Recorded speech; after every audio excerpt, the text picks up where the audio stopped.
Hey guys, it's time to talk Travel Tuesday once again. I love this time of week where I get to just talk about my very, very favorite thing, travel. And this week, I think the biggest story that I've seen going around that affects most people that I know is the Delta policy on service and rescue, well, not rescue, but service and emotion animal support, the service and support animals. I will tell you this story. I've been watching it for years. I did an interview with an airport manager up in Greenwich, Connecticut, 4 years now, where I was actually covering a story about people who abuse the wheelchairs.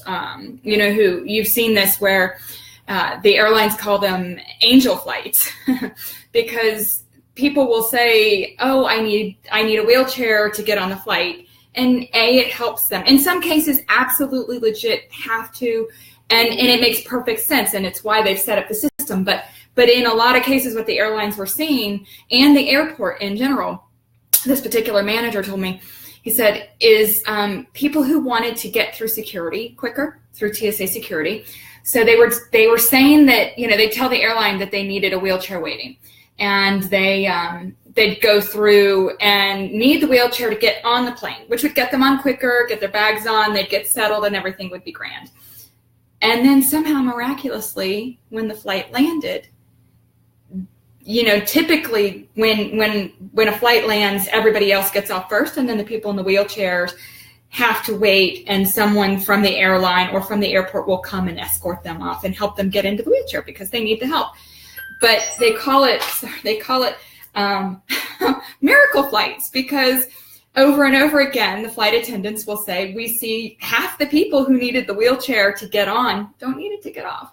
And I get it to an extent because I know even my mother, she had double knee surgery once. And, the airlines aren't allowed to ask why you need the wheelchair. So, the disability may not be obvious, but they're not supposed to ask because of disability laws. And they can't say whether you get it or not. You just do. If you say you need it.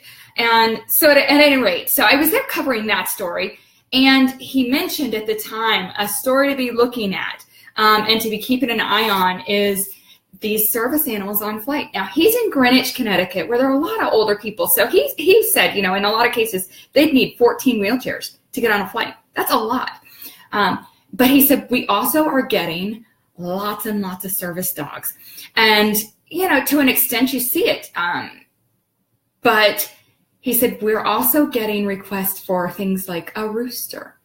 And we can't deny things. At the time, he said, if somebody said they wanted to bring a pony on a flight, he'd have to allow it.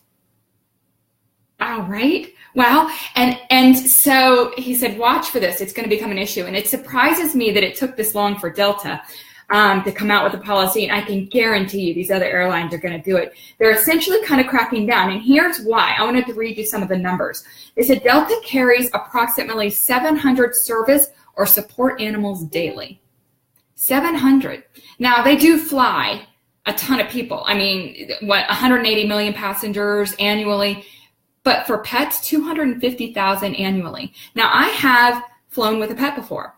We had to pay for this Chihuahua to sit under the seat. And when I adopted a dog from Aruba, we had to pay.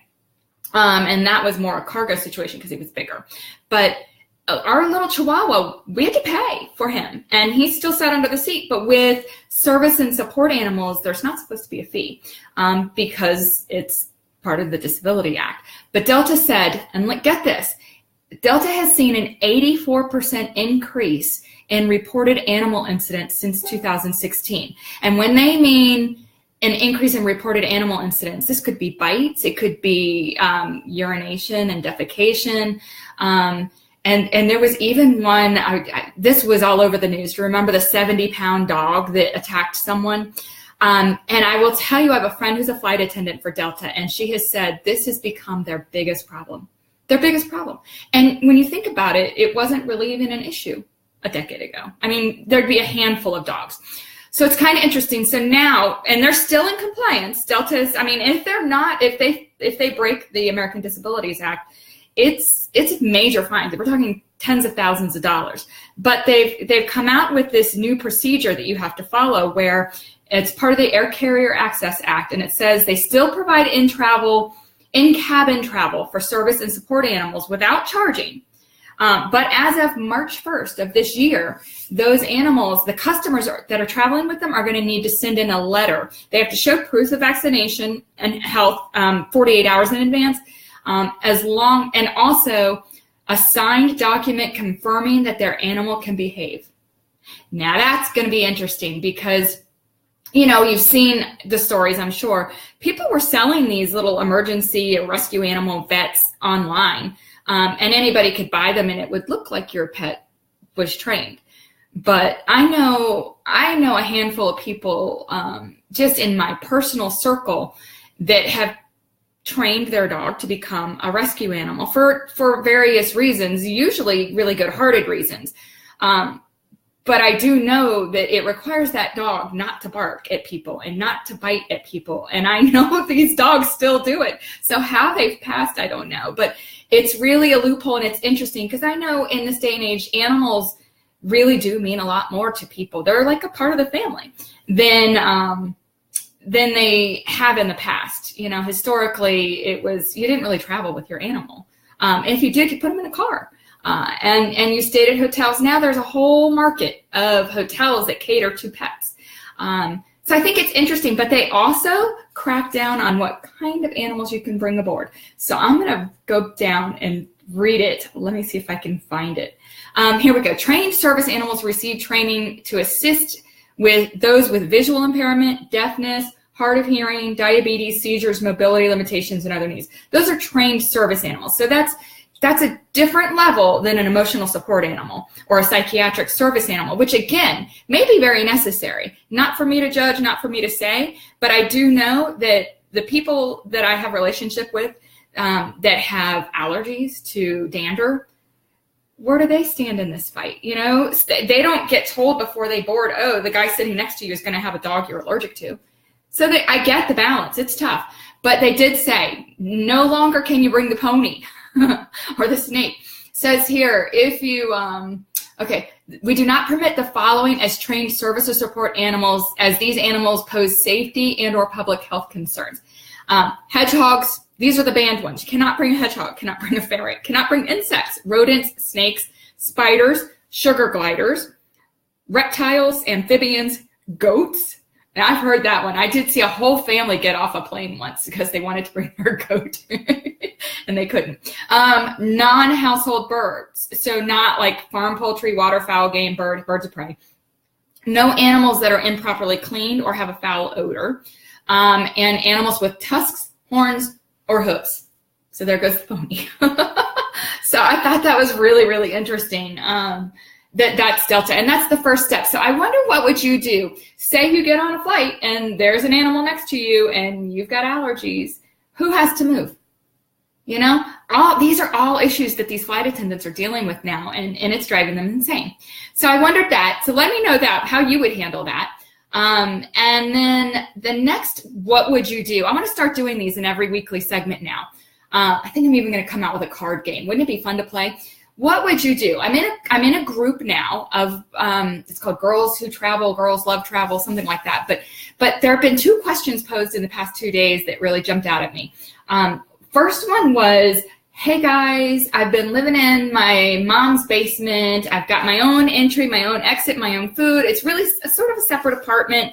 And I've been thinking I can go ahead and still stay there and keep up my travel love, where I'm just going all over the world and spending all my money on that and nothing on household bills because mom's cool with me being here.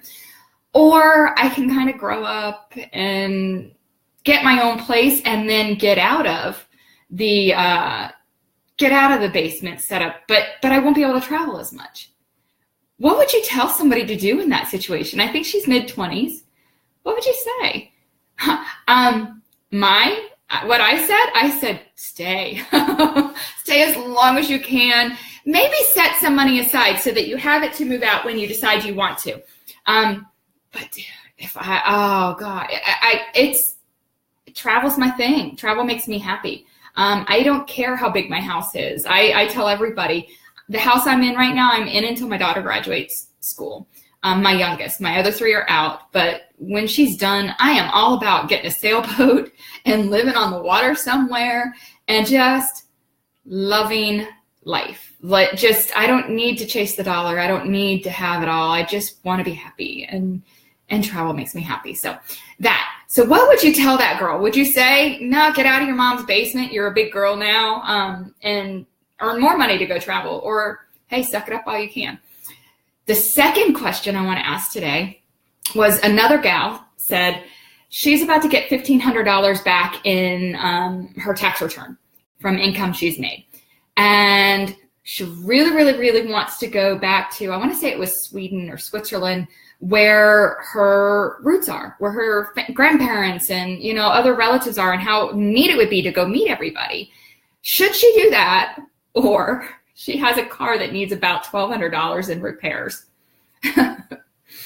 Should she fix the car? That's a tough one, right? These are hard questions if you love travel. Now, I know there are some people out there that are just like, they're responsible and they're going to do the right thing and definitely save the money, move out of the house, and they're going to fix the car. But if you love travel and you love things like, just seeing the world, what do you do?